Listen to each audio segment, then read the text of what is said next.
আমার চুলের এটা কি অবস্থা হয়ে গেল গা। হ্যালো এভরিওয়ান, তো আমি সকাল সকাল ঘুম থেকে উঠা রোদ্রের দিকে চাইতাম পারতেছিলাম না, এত রোদ। তারপর আমি স্নান টান কইরা ভাত টাত খাইয়ে রেডি হয়ে গেছিলাম গা কলেজে যাওয়ার লেগা। তো বাইরে গেছিলাম গা কলেজে যাওয়ার উদ্দেশ্যে। তো আমি হাঁটতে হাঁটতে আয়া পড়ছিলাম রাস্তা, যেখান থেকে টমটমে উঠমু। আমার বান্ধবী কইছিল আমার লেগা টমটম লই আইবো, তার লেগে আমি ওয়েট করতেছিলাম। ওইখানে দেখো দুর্গাপূজার প্যান্ডেল হইতেছে। তো শেষমেশ টমটমে ওইটা দুই বান্ধবী মিলা গেলাম গা কলেজে।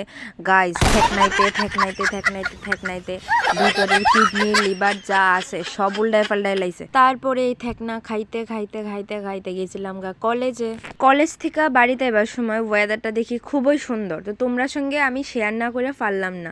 দেখো খুব সুন্দর লাগতেছে আকাশটা, কিন্তু তেমন গরমও আসিল। আমার এই চুলির কি অবস্থা গাইস, বাড়িতে আবার স্নান করছি, এত গরম আসিল।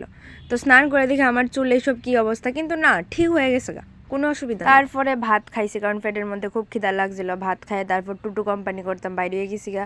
দেখো ক্ষেতটা খুবই সুন্দর। গেছিলাম একটা মন্দিরে, কৃষ্ণ মন্দিরে, তোমরা একটু দর্শন করাই ঠাকুরে, খুব সুন্দর।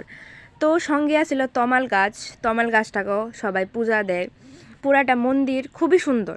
এই যে এটা ছিল তমাল গাছ, খুব সুন্দর লাগতেছিল তমাল গাছটারে, শাড়ি পরায় রাখছে।